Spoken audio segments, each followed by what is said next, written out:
It's not like worldly rasam. Rasam doesn't mean, like in South Indian towns, you'll immediately remember rasam. But this rasam actually means any kind of juice or any kind of mellow. That is called rasam. Like this is a mango season. So a lot of people uh, like to have amras. But this Bhagavatam is talking about Ramras or Krishna Ras. So this Tibet Bhagavatam, Rasam Alam. Alam means transcendental or divine, or which is very exalted in nature. It's not material or belonging to this material world. So you drink this Bhagavatam Rasa, which is the Alayam, which is divine. So this Srimad Bhagavatam is considered the ripened fruit from the tree of the Vedas, Nigama Kalpataror. Nigama is Vedic scriptures. Vedic scriptures are called Nigama. There are different varieties of scriptures, Nigama, Agamas, Shastras. So Nigama is all the Vedic texts. They are compared with Kalpataro. Taro means tree, and Kalpataro means the desire fulfilling tree. So the desire fulfilling tree of the Vedic literatures. So every tree has a fruit. So this tree also has a fruit. Phalam. So this Bhagavatam is actually the ripened fruit, Galitam Phalam. Galitam means it's fully ripened. Especially, the fruit that ripens on the tree is considered the best fruit. In modern times, just to increase the shelf life, they pluck the fruit when it's raw from the tree. It's a very, what do you call it? Sinful way of extracting the fruit from the trees. One is not supposed to pluck the fruit when it's raw. One should actually let the fruit ripen on the tree itself. Because that fruit becomes extremely relishable. When I think, doesn't make any difference. I don't feel the fruit that is ripen on the tree and that fruit that we actually make happen, ripen at our home doesn't seem any different. But actually speaking from a rasa point of view, there's a tremendous difference between the two. So this Bhagavatam is considered Galitam Phalam. It's a ripened fruit of the Vedic tree. And especially if the ripened fruit is touched by the beaks of a shuka or parrot, that becomes even more relishable. Especially in now, of course, where here we don't even get to hear or see something like that because we are so disconnected from the nature. But it's very prevalent and common known fact in the villages in India that if there is a mango fruit which is bitten by or which has a beak of a shuka or a parrot piercing that mango is bound to be extremely sweet.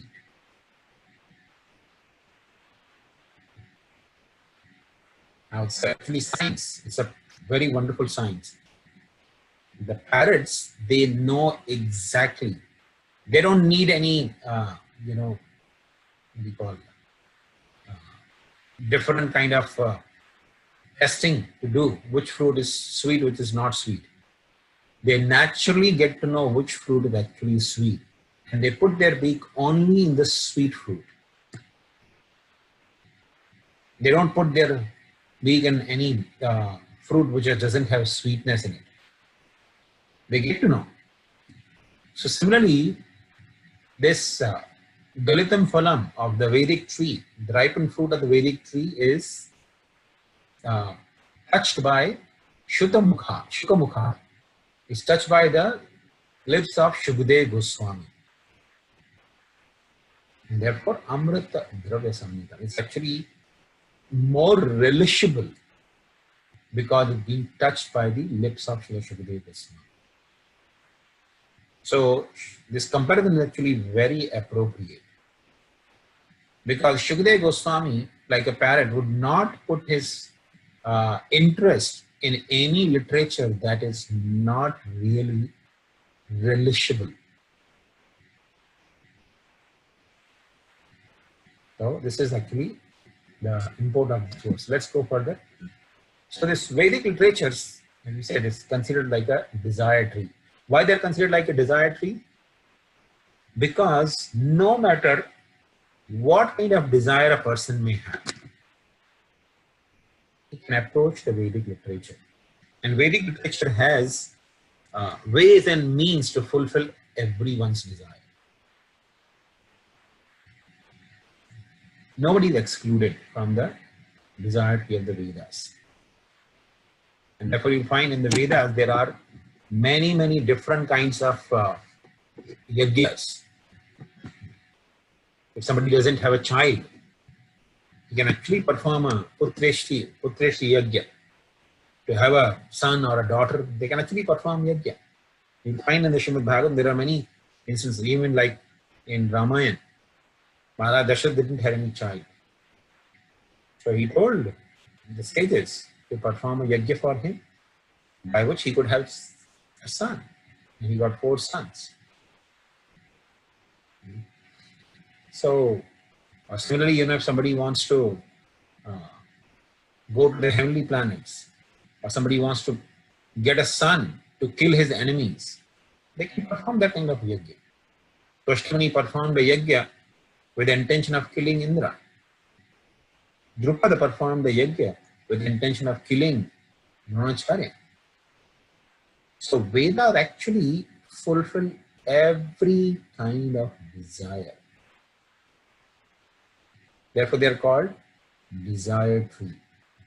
A person has any kind of desire can go to the Vedas, and Vedas will prescribe the way to fulfill the desire.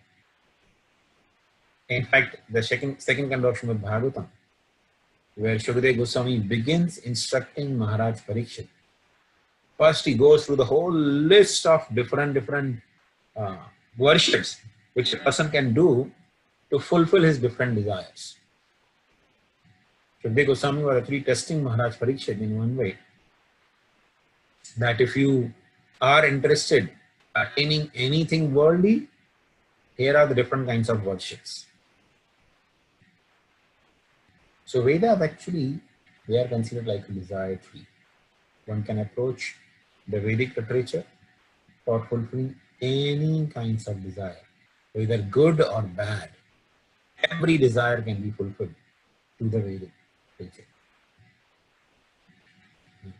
Like one of the wing of Vedic literature is called Tantra Shastra. So Tantra Shastra, it has 2 wings again. It's called left wing and right wing of Tantra Shastra. So right wing is what we use in our deity worship. That's Tantras. Left wing is something that is known as black magic. So people who want to, they have illegitimate desire or desires which are condemned or forbidden. Even those kinds of desire they can fulfill. And we have heard, from childhood we have heard from India that the people used to perform black magic to control others, to destroy others, or to harm others in any way, or to get their things done. They would perform black magic.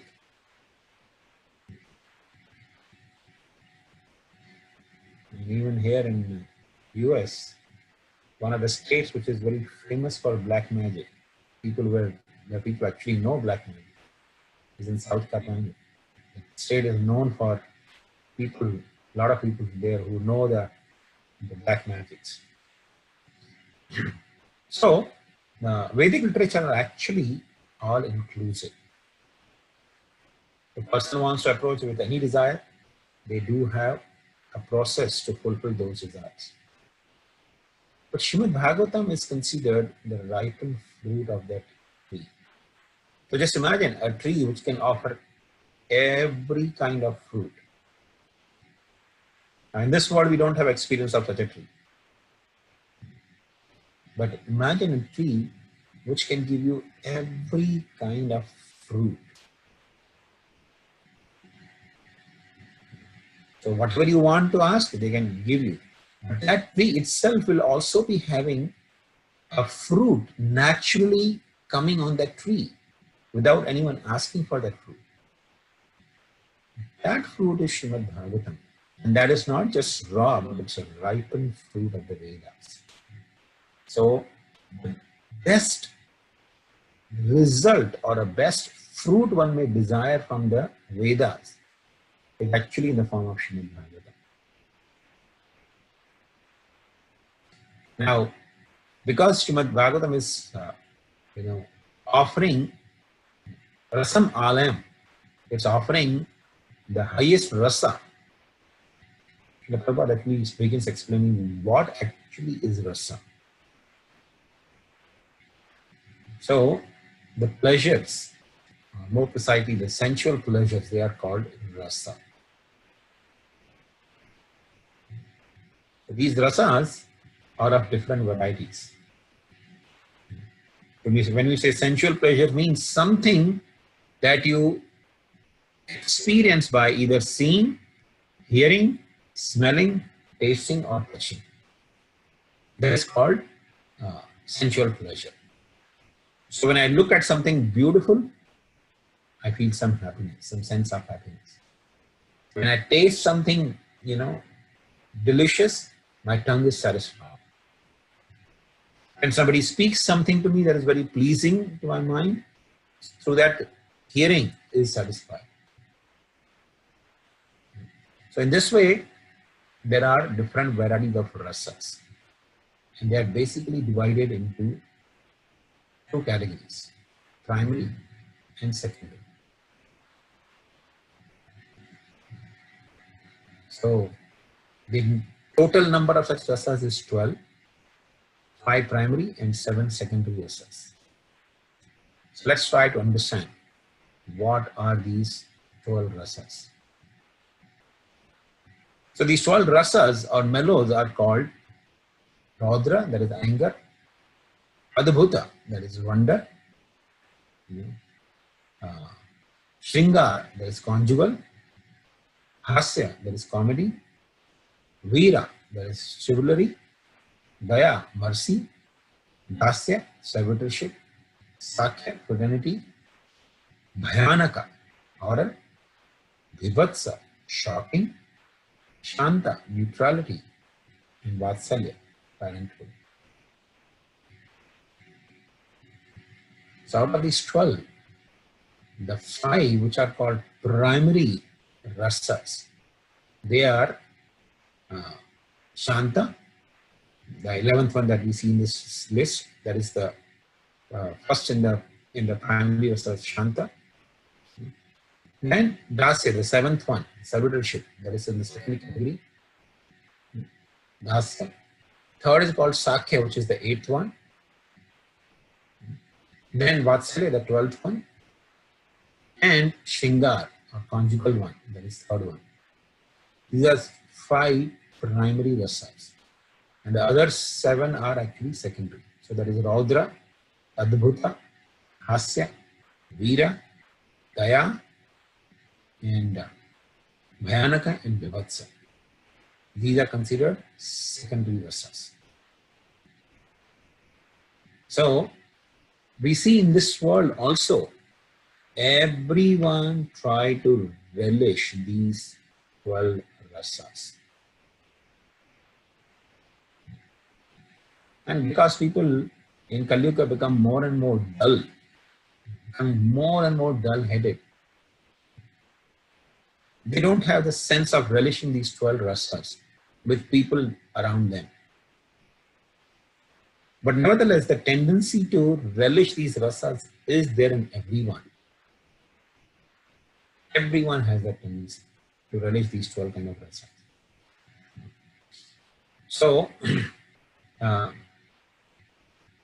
people in this world, they try to relish these rasas by watching some imaginary interactions where people are exchanging these 12 rasas in the form of movies or TV shows or some serials, TV serials. That's how they try to relish these 12 rasas.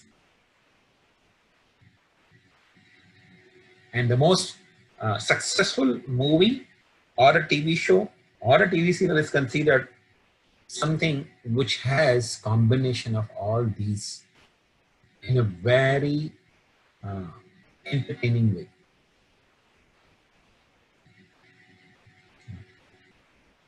But nevertheless, everyone in this world is seeking these 12 forms of rasas. You take any form of,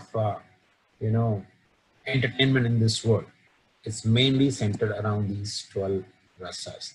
How I can relish these 12 rasas. In fact, all the activities of human society, they are mainly centered around how I can be happy by relishing these 12 forms of rasas.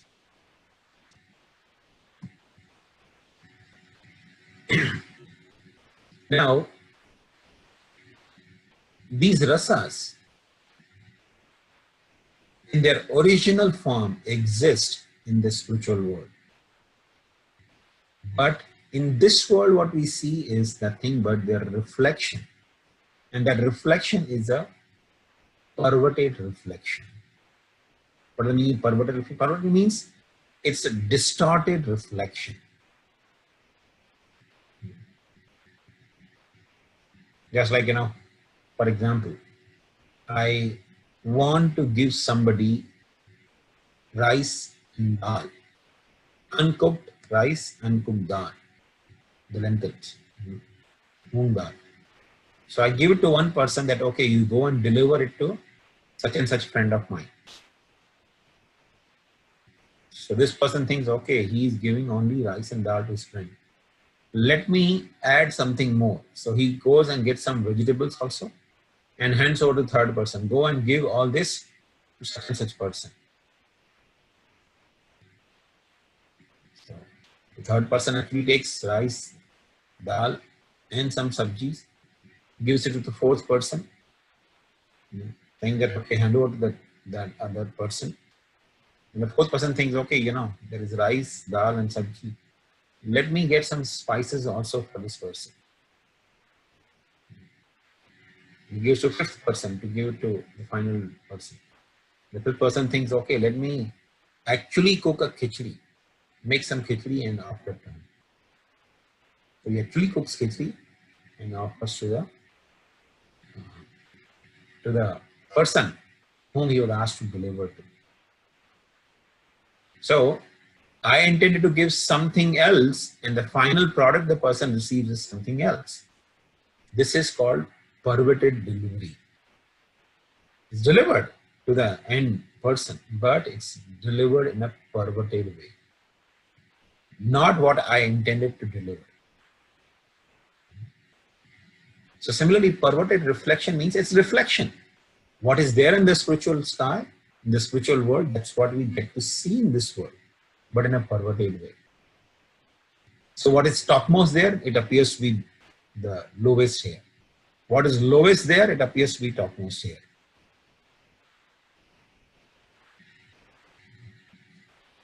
So one who actually attains complete knowledge of these different rasas, which are actually the basic principles of, as we said, like any activity in this world. Because every activity in this world is done with the purpose of getting happiness. So happiness is derived through these 12 rasas. So a person who has knowledge of this, can understand the false representation of original rasas in this world. For example, the dasya, servitorship. Servitorship is also a kind of rasa. where the servant is so happy, completely content and satisfied, simply serving his master. And he wishes to just continue serving his master in that way. Never aspires to become master. Now, in this world, you don't get to see such servitorship, at least not in modern times. In ancient time, people still used to have that servitorship, that heat of servitorship, but not existing anymore in this world. Why? Because the servitorship is so much exploited in this world that nobody really likes to become servant.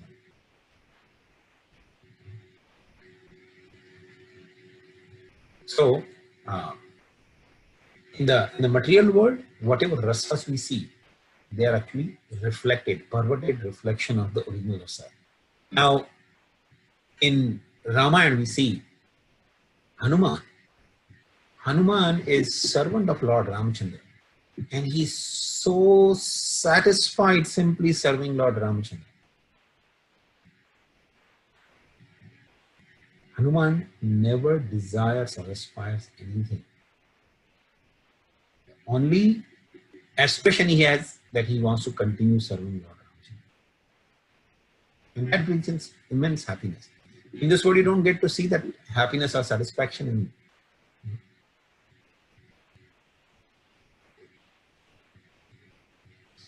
So learned scholars who are actually learned in the Vedic scriptures, they seek to relish the rasa in the spiritual form.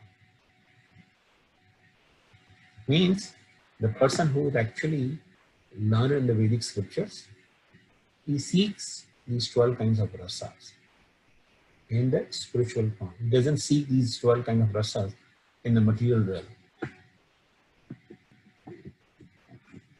Now, Prabhupada actually explains the people who are not very intelligent, who are practicing spirituality but who are not very intelligent, in other words, less intelligent transcendentalists, they cannot relish these rasas. They cannot understand the false representation of the original rasas which are reflected in the material world. So such people who are called actually Mayavadis, their whole idea about these rasas is this world is full of miseries. People think that there is rasa, but there is no rasa. Actually, there is no rasa anywhere in any of the creations. So best is we have to completely stop even trying to relish any rasa. And therefore, such people are mostly in this world are extremely miserable. Prabhupada chant Hare Krishna and be happy. Right? But these people, their understanding of spiritual life is completely being devoid of any happiness and remain miserable. So, therefore, the impersonalists, Mayavadis, they cannot understand the real rasa. They are afraid of any rasa. They want to have no rasa in their life. Therefore, their life is without any mellow, without any joy or happiness, true happiness. So, but the learned scholars are people who are actually truly learned. They understand the real rasa. They seek to relish the real rasa in the spiritual form.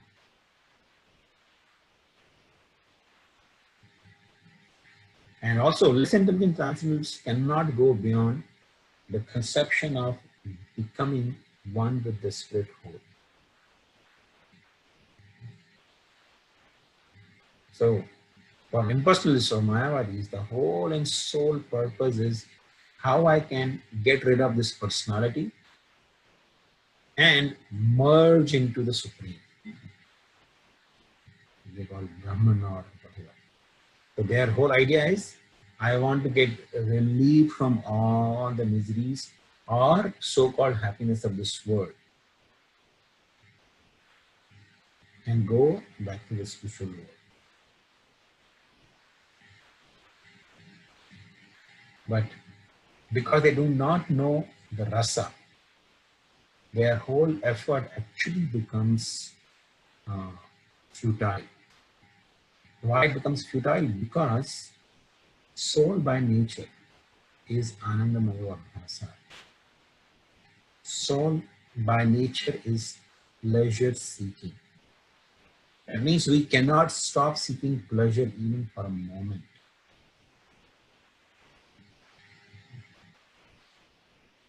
So this is a very significant and very important subject matter to understand the different kinds of rasas.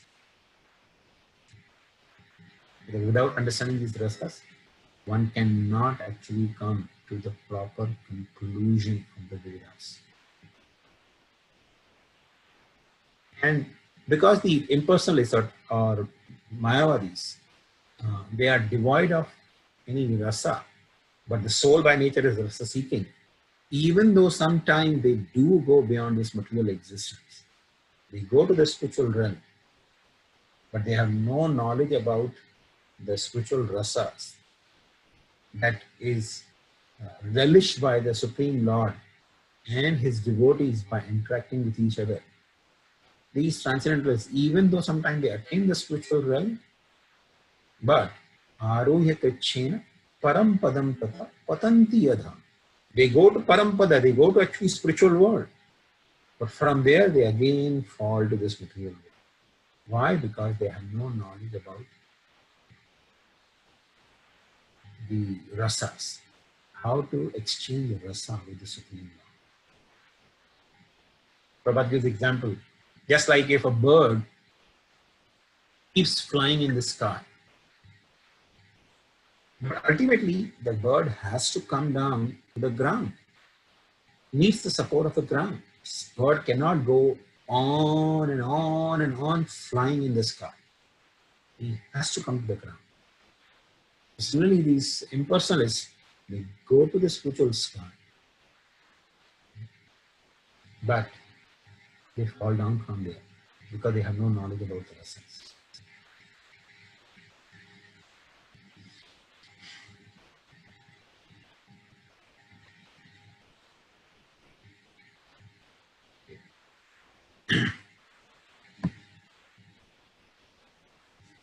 Therefore,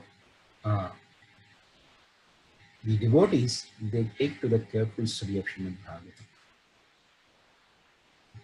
Because Srimad Bhagavatam is offering the knowledge about the rasa, the different kinds of knowledge. Foolish people who are not in any spiritual practice or transcendental disciple succession, they commit great blunders by trying to understand this Srimad Bhagavatam, which is considered the transcendental literature. They try to understand the rasa described in Srimad Bhagavatam, which is also known as rasa dance, without an appropriate way that is recommended by the acharyas.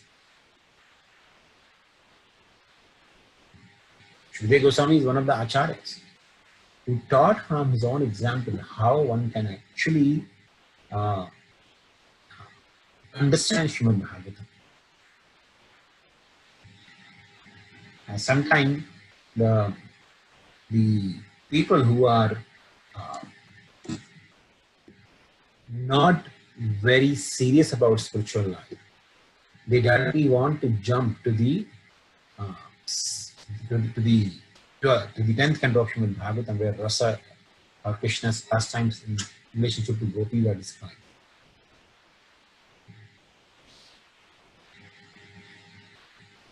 But Shukadeva Goswami didn't do that.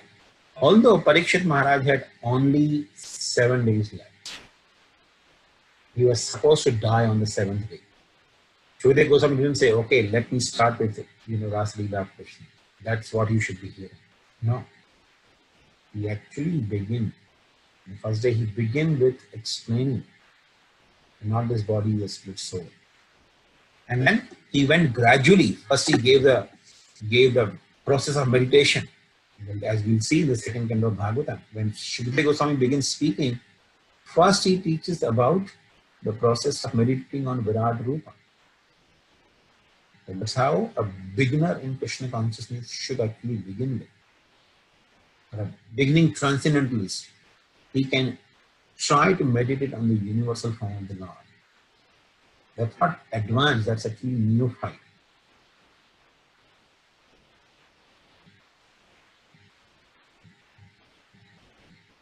And then he goes gradually, explaining Paramatma, and then he explains different pastimes of Bhagavan. And then only in the 10th canto, means from 1st canto to 9th canto, there are subject matters dealing with the rasa and the Supreme Lord to prepare a solid ground.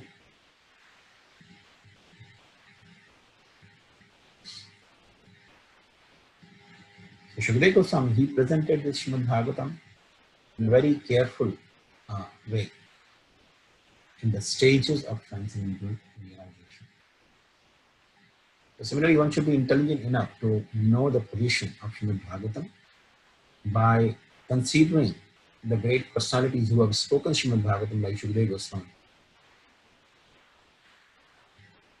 Shukadeva Goswami, he deals with the entire subject matter of Srimad Bhagavatam very carefully.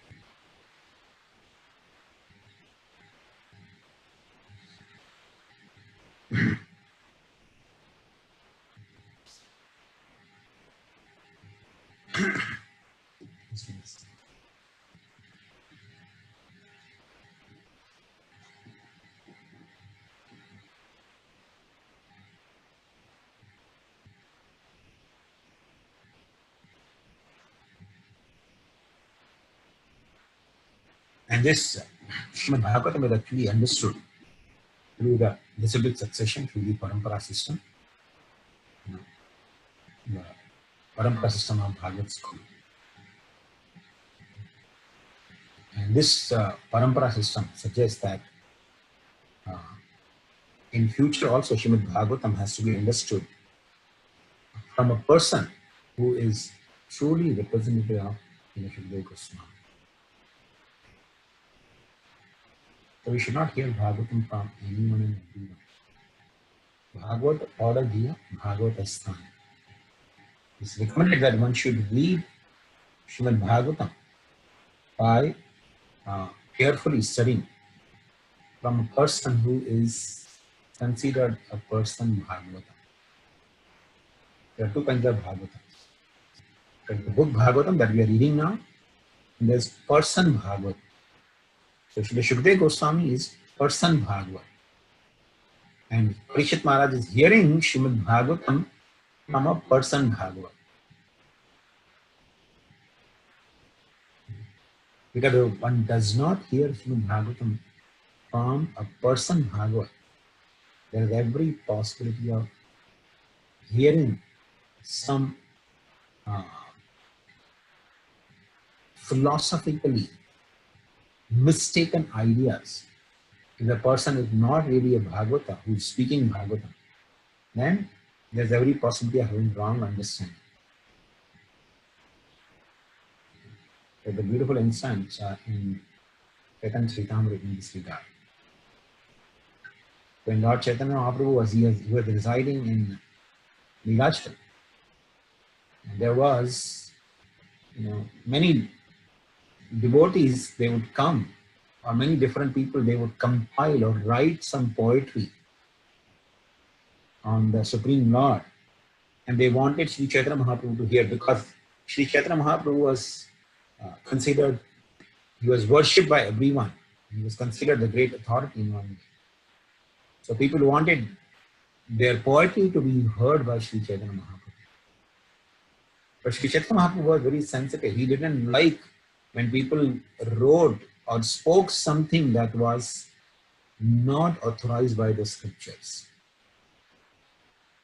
It was not like modern times. Anyone can write anything.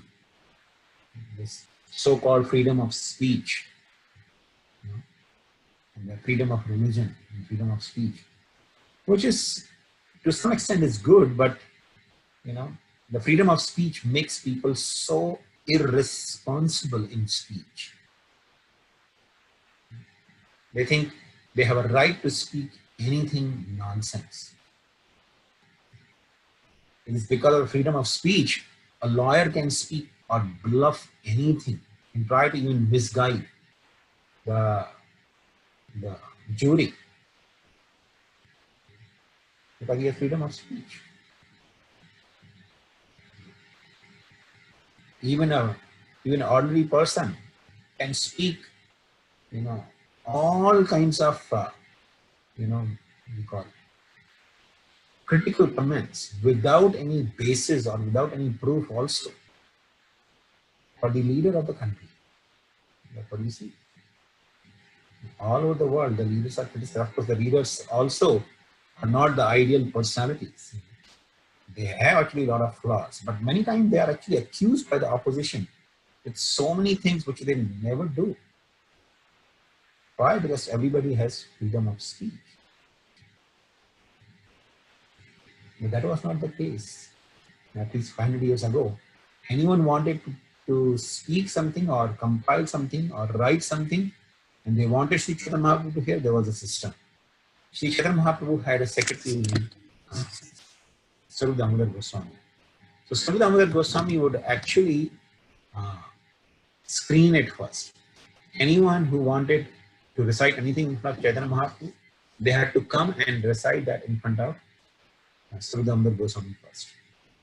And only if Saru Damodar Goswami agreed that the person would be allowed to recite in front of Lord Chaitanya. If Saru Damodar Goswami heard and approved it, then only the person would have any scope of going in front of Lord Chaitanya and reciting.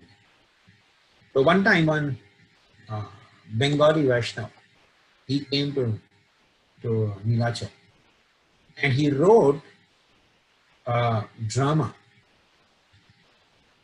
And he wanted, the drama was on Lord Chaitanya and Lord Jagannath. So when he recited this in front of all the devotees, they were so happy to hear him. They all went to Saru Damodar Goswami saying that, you know, you should allow this man to recite his drama in front of Lord Chaitanya. And Saru Damodar Goswami flatly denied. He said no. But because devotees kept insisting again and again, Saru Damodar Goswami said, okay, bring him. So they brought him. So he came and Saru Damodar Goswami said, okay, speak the invocation words from your drama. So he spoke the invocation words. And after speaking, Saru Damodar Goswami said, now explain these words. You have recited the Sanskrit words, but tell the meaning of these words. So this Bengali Vaishnava begin describing what is that translation, what is the meaning of that words. So he said, in Nilachal, the Supreme Personality of Godhead has descended in the form of Sri Chaitanya Mahaprabhu to give life to the dull body of Lord Jagannath. And in this way, they are delivering. They both are delivering the living entities in this material world. And the devotees, they begin to praise, wow, such a wonderful praise, such a wonderful poetry. And Saru Damodar Goswami became extremely angry. And he told his Brahman, you are a great fool. You are condemned. In fact, your eternal residence is going to be in the hell. Because in this verse, you have compared Sri Chaitanya Mahaprabhu with the ordinary living entity, like a soul. And you have compared Lord Jagannath's transcendental form to a dull matter or a material body. Therefore, you have offended Lord Jagannath, you have offended Lord Sri Chaitanya Mahaprabhu, therefore you will go to hell for rest of eternity. And the Bengali Vaishnava began to actually tremble in fear. Then devotees also understood, oh, this is such a great blunder in his words, in his explanations. They were thinking, oh, he's glorifying Lord Chaitanya and Lord Jagannath. Because we should understand, Jagannath, though, is a wooden form. Apparently, the form of Lord Jagannath in Jagannath Puri is nothing but the piece of wood. But it's not a piece of wood. Jagannath's form is actually Satchit Ananda Vigraha. Is eternal, full of knowledge and full of bliss. That form is actually transcendental. God doesn't have the body like all of us. He is divine person. So his form that we see, even apparently in front of our eyes, it may appear to be made of stone or wood, but that's actually divine form.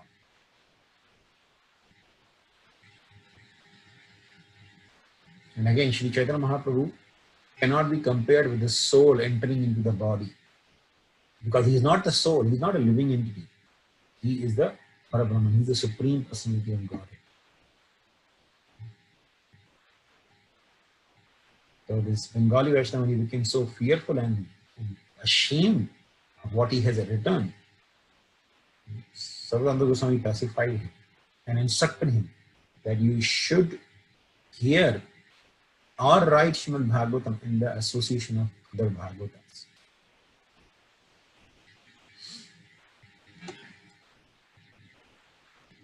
So this is actually a very crucial lesson. We have to understand Srimad Bhagavatam from a Goswami, like Srila Shukadeva Goswami, who is the representative of Parampara system. So modern times, you will see it has become a kind of a fashion. There are so many Babas and people who are now reciting Srimad Bhagavatam. They have become like a professional reciter of Srimad Bhagavatam. And they actually make business out of it. They charge a huge sum of money for delivering a discourse on Srimad Bhagavatam. So such recitation of Bhagavatam is illegal. It is certainly not in the footsteps of Shukadeva Goswami. And such recitation of Srimad Bhagavatam does no good to anyone. Neither it is the person who is reciting, nor the people who are hearing it. Nobody really gets the substantial or any true benefit from such recitation.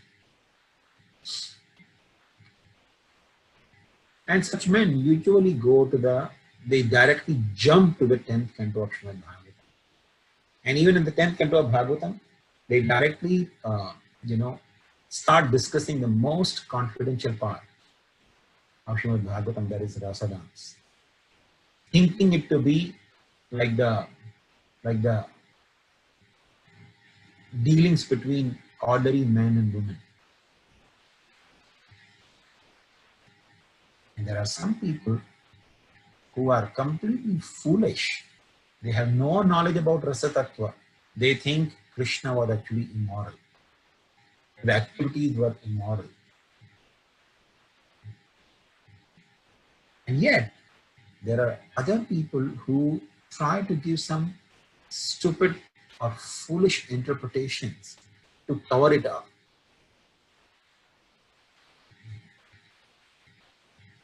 Like, one of the very prominent leaders in India, who also was considered a freedom fighter, he made a statement. He used to, read Bhagavad Gita or not. He was known as, he wrote a commentary also on Bhagavad Gita. So, he made a statement that actually, if Krishna really existed and he danced with the gopis, then I'll be ashamed to call myself Hindu. That means he said Krishna actually never danced with the gopis. So that kind of foolish, concoction or trying to cover it up, because the person himself is in ignorance, he try to give some foolish covering or some explanation to cover up, you know, it's like as a Krishna is a great criminal, he has done some great wrongdoing and he's trying to just protect or cover Krishna's activity. So by hearing from such people also will have no benefit at all.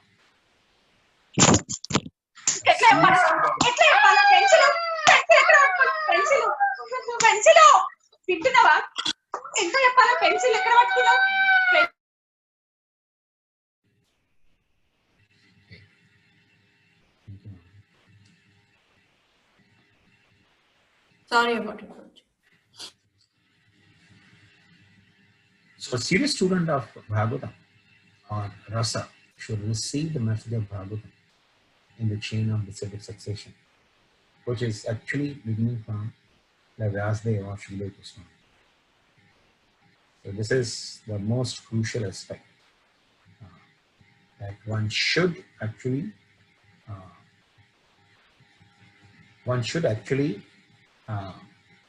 learn Srimad Bhagavatam from a bona fide Goswami, following in the footsteps of Srila Goswami. Thank you very much. We will stop here. If anyone has any questions, you can ask. So, Prabhuji, I have a question. So, two questions I have. One is like you talked about this primary rasas. So, the Bhagavatam, all the 12 cantos, they are like, they consist of these rasas, Prabhuji? Sorry, Mataji? Does like the 12 cantos of Bhagavatam, they have all these 5 rasas? Not necessarily. The subject matter is spread over, but it's not necessary that all the 12 cantos will have all the subject matter. No.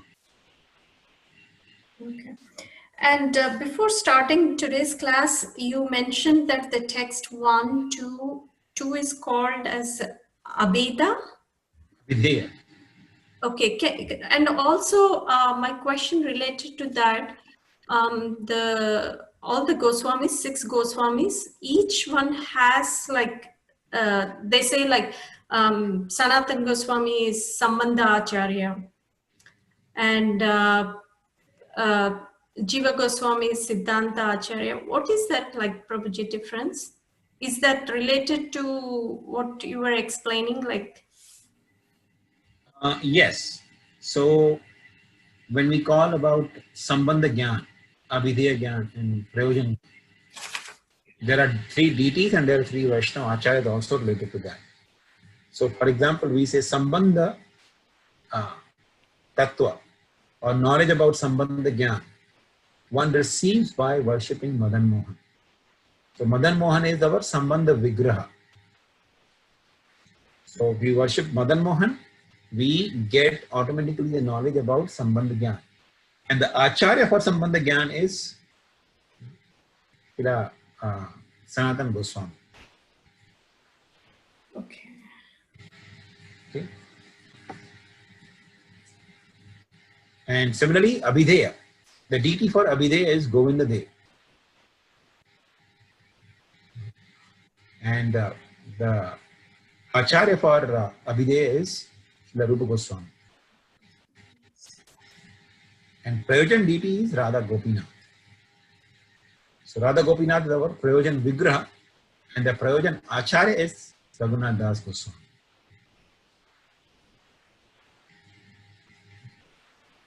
So is this like, when you go deep, is this like the relationship of us like with Lord?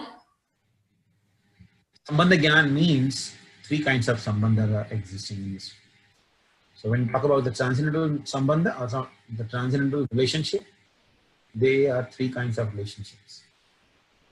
First, the relationship of living entity with the matter. So our relationship as a spirit soul with this body, okay, or with this material world. So what is our relation with this material world? That is one jnana. Then our relationship with God. So relationship between Jiva and God, that is some another jnana, sambandha jnana. And third aspect of sambandha jnana is God's relationship with this material world.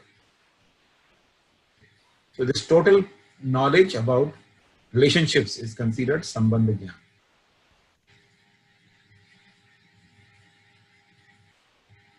And once you have sambandha jnana, then comes abhideya. What am I supposed to do with that knowledge? So I have this knowledge about sambandha, my relationship. What is my duty then with God? What is my duty towards the God? What is my duty towards this material world? So that is abhideya. So understanding duties and practicing those duties is called abhideya. And all this is done with a purpose in mind. Why am I supposed to be doing what I'm doing? There's a purpose for it. And the purpose is prayojana. So sambandha, abhideya, prayojana. Prayojana is to attain love of God. To attain love for Krishna is the prayojana. To that end, we do abhideya. Abhideya is nothing but devotional service, which is based on understanding that I am part and parcel of Krishna. This is sambandha jnana. So in nutshell, sambandha jnana is I am not this body, I am a spirit soul, I am part and parcel of Krishna. Therefore, I should render devotional service to Krishna to attain love for Krishna. That nutshell is sambandha, abhideya and prayojana.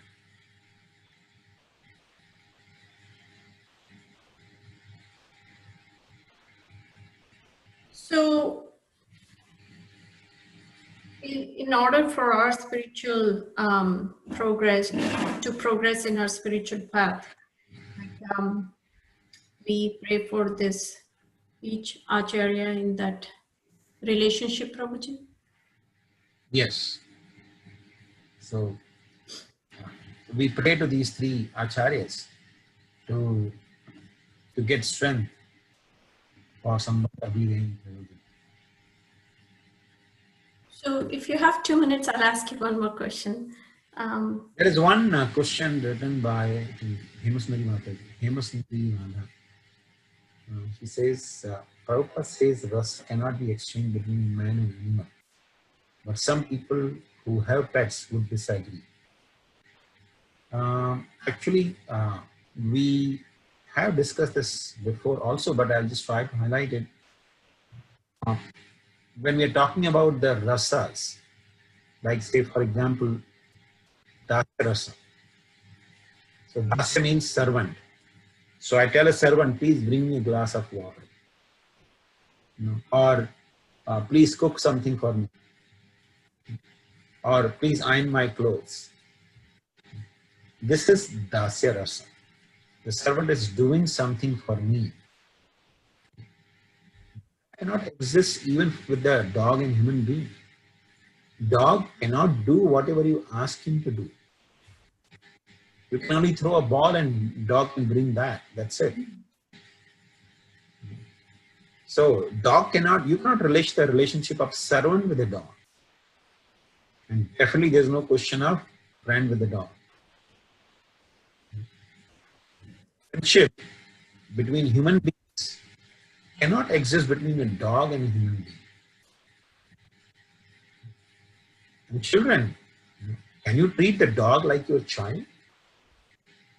I know people, who have, because the children disobeyed them and they left home, then keep some dog. But dog doesn't fulfill the need or the relationship that they can experience with the child.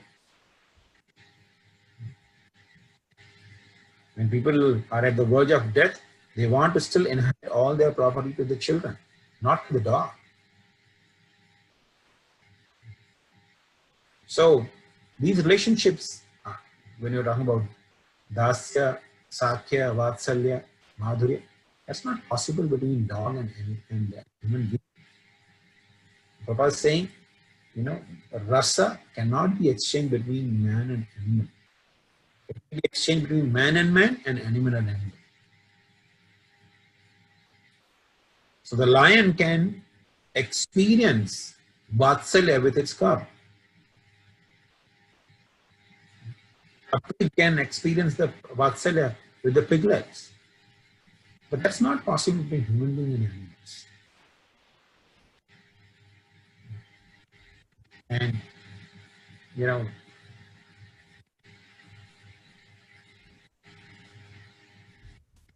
And, she says the animal experience some degree of friendship or parent-child relationship. That's not true. There is no friendship between man and animal. It's just trying to fulfill the gap because the person doesn't have any friend or any relative with whom they can exchange the relationship. They're trying to keep a dog, but not really experiencing the rasa that we're talking about.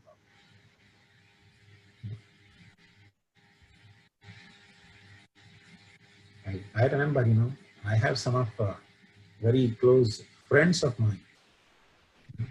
When we sit and talk, I cannot imagine having that kind of relationship with any animal. Of course, nowadays people don't even have good friends around. So it's very difficult for them to even understand what really friendship is.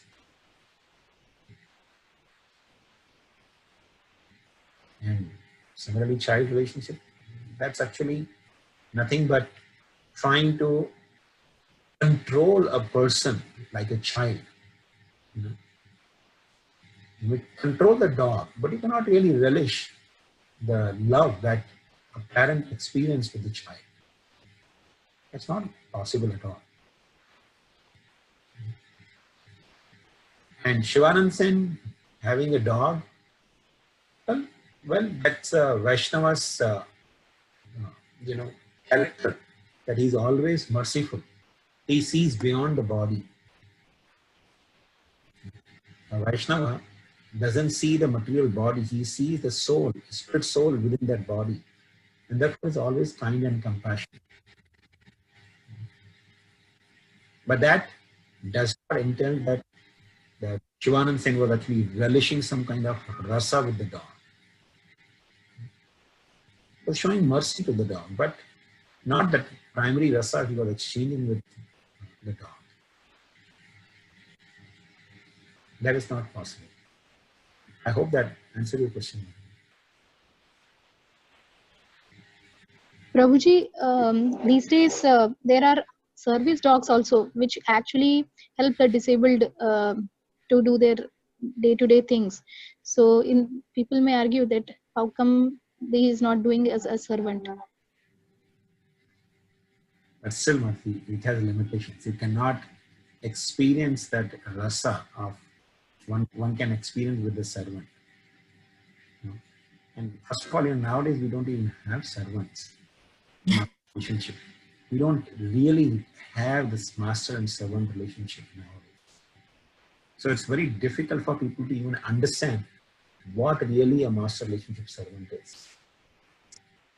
In Mahabharata, there is a description that when Bhishma, on the final day before his battle with Arjun, when he was about to lay on the bed of arrows, day before that, on the night time, he's releasing all his servants, because in those days, Kshatriyas used to keep das. Das means, his generations of his families have been serving the family. So Bhishma is releasing the servant that you please leave now, my dear sir, because from tomorrow onwards, I won't need your service. The servant started crying. He said, what mistake I have done, master, that you are releasing me like this?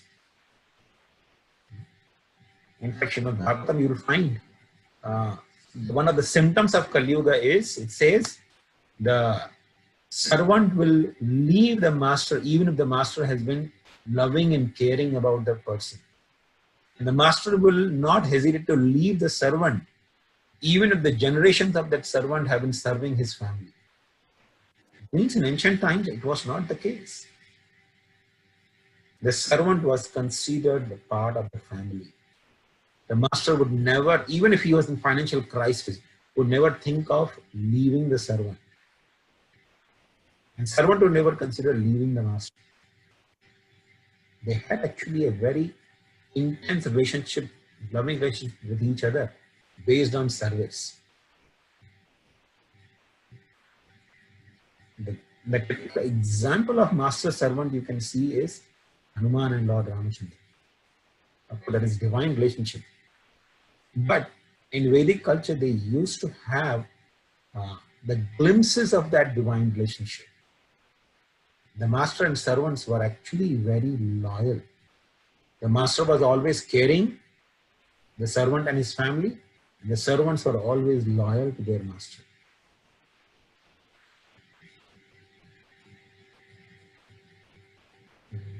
Yes, Prabhu. Thank you so much.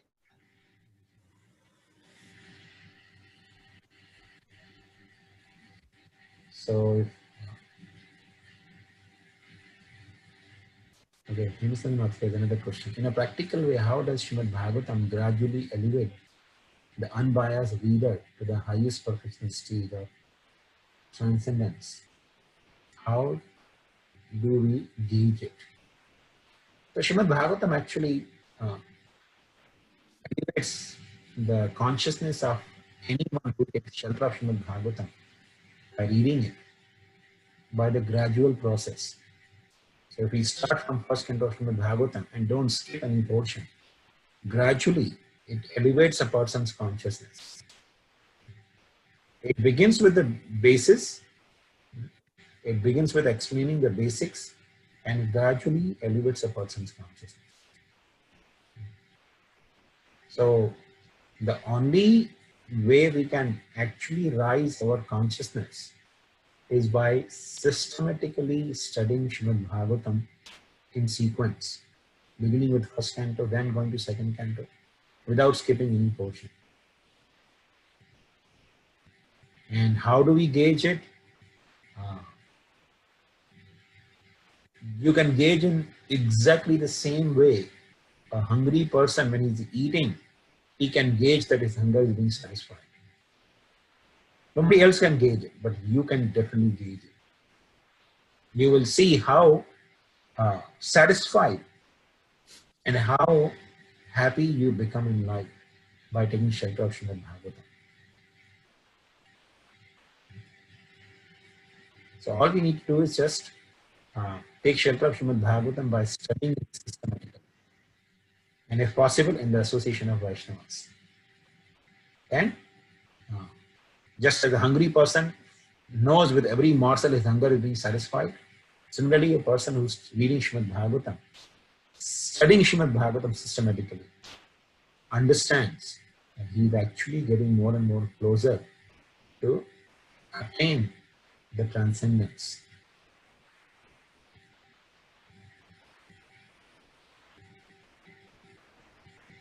Okay. Any other questions? Okay. I have a lot of questions on this, but I think some other time I'll talk to you.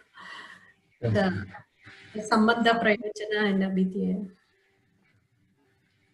I think we can stop here. Thank you very much, everyone. Thank you, Prabhuji. Okay.